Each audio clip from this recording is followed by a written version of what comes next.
I join my colleague, the Minority Leader from New York, in noting that principles matter. Equal justice under law matters. In fact, it matters so much that it's carved into the facade of the Supreme Court. If you go out these doors, down the hall, onto the big staircase descending to the plaza, and you look out, your square center of the Supreme Court, equal justice under law.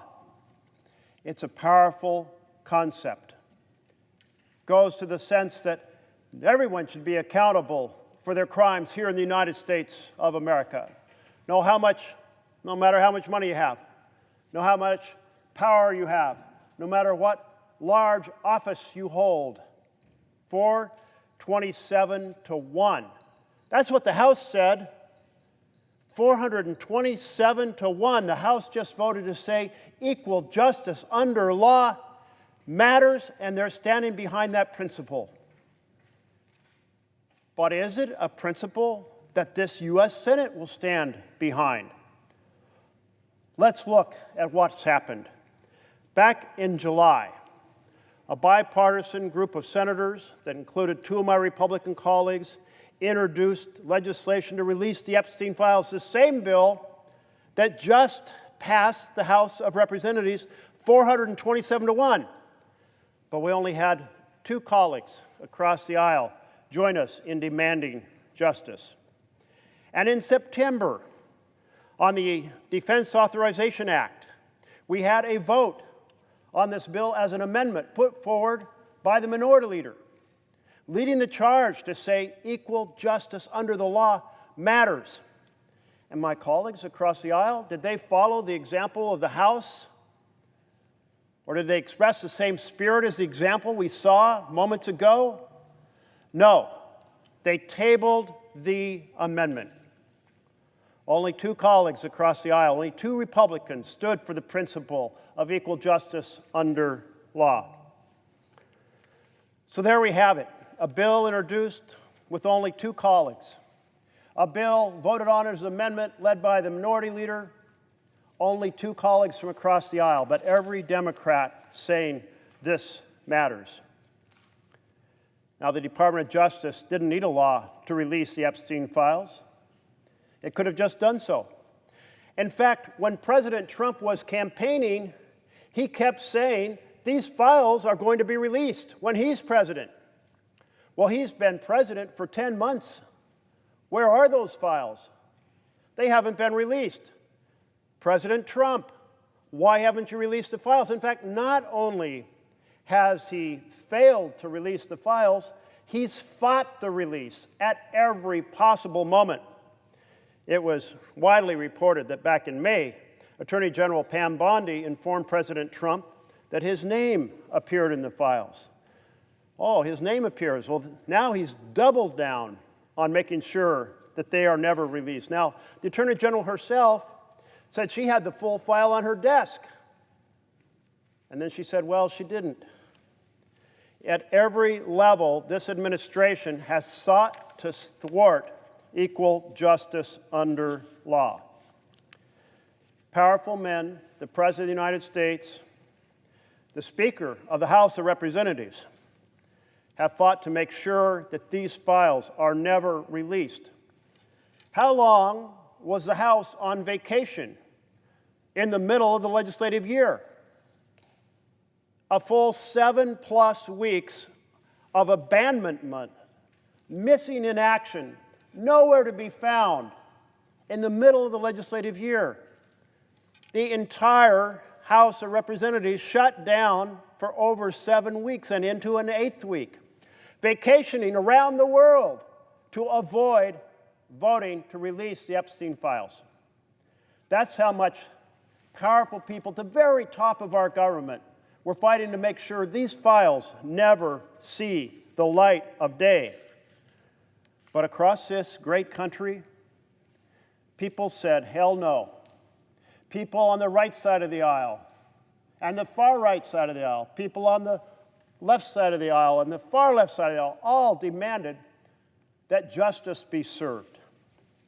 Because this particular case is one that involves such egregious conduct. Jeffrey Epstein was a monster who groomed, abused, raped underage girls, and facilitated the ability of other powerful men to groom, abuse, and rape underage girls. He trafficked these women to rich and powerful men. He destroyed the lives of hundreds of young women. That's why, from every corner of this nation and from every part of the political spectrum, there is a demand to release these files. Now, the Senate Finance Committee, led by my colleague from Oregon, Senator Ron Wyden, has been investigating the financial network that facilitated this national and international crime. And the Biden administration cooperated fully with the Senate investigators in this case. The Finance Committee, under President Biden, went to Treasury to see the Epstein Files suspicious activity reports. They proceeded to put together an incredible database of how money was spent to facilitate this network. The Biden administration echoed the demand for equal justice under law. Trump campaigned saying he would release these files, but then he's in office. His name's in the file, and he does everything possible to stop their release. Now, the House voted powerfully, for sure, 427 to 1. But a bill doesn't get enacted into law unless it's passed in this chamber.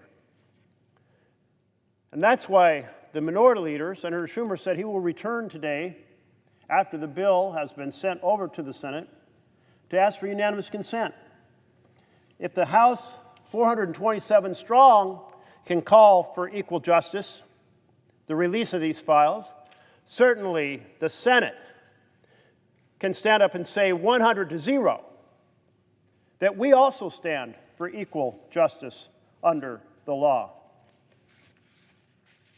The truth must not be buried. And we know how nervous the administration is. They've responded by saying, we're going to release information about how those files affect powerful people who are Democrats. Let me tell you, President Trump, that does not stop one of us. Because this is not a partisan affair. This is about a horrific crime on hundreds of underage girls whose lives were destroyed. Hundreds who were groomed, hundreds who were abused, hundreds who were raped. So the chips must fall where they may. No matter what the political party of the actors may be. So, President Trump, you think you're doing something clever and you're going to intimidate Democrats from supporting this by making this partisan? I tell you, President Trump, hell no. There's nothing partisan about the principle of equal justice under law. Now, we know why the president is so nervous. A few days ago, a trove of emails were released from the Epstein estate. They made clear, in Jeffrey Epstein's own words, that President Trump, quote, knew about the girls, end of quote. And he called President Trump, quote, the dog that hasn't barked, quote. And Jeffrey Epstein, a convicted pedophile, even wrote, quote, I've met some bad people, none as bad as Trump, not one decent cell in his body. Well, I don't know what President Trump's role was. And President Trump says he wants to see others investigated, including former presidents who were Democrats. I don't know their involvement. But I do know this. It's time for the truth. It's time to end the cover-up. The Epstein cover-up is morally wrong. It is legally wrong. The victims deserve justice. The victims and the American people demand not justice, but transparency. The American people and the justice demand accountability. It's the right thing to do, no matter how rich or famous an individual might be who is mentioned in those files. And they may be mentioned in those files with no connection to the crimes committed. There's no knowing until we see what the files say. That is the point. The bill that was passed in the House, the bill almost word for word identical to the bill introduced here in the Senate, it says, quote, "No record shall be withheld, delayed, or redacted on the basis of any of the following: embarrassment, reputational harm, political sensitivity, including any government official, public figure, or foreign dignitary. Nothing withheld, redacted, or delayed because some powerful man or a group of powerful men are afraid of what's in that file." We did say in this bill to protect the victims and underage witnesses by redacting the personally identifiable information, any depictions of abuse or information that would jeopardize an active federal investigation or national security. Protect the victims, but don't protect the perpetrators. Let all 100 senators come up the staircase outside in order to enter this chamber. And on the way up those stairs, look back, turn around at the principle, equal justice under law, carved into the facade of the Supreme Court. And carry that principle in your heart. And when the minority leader from New York comes to this floor and asks to pass this bill with unanimous consent so that it will be endorsed 100-0, echoing the cry for justice from down the hall, let not one voice of objection be raised. Let all 100 of us stand with the victims and stand for accountability and stand for justice. Thank you, Mr. President.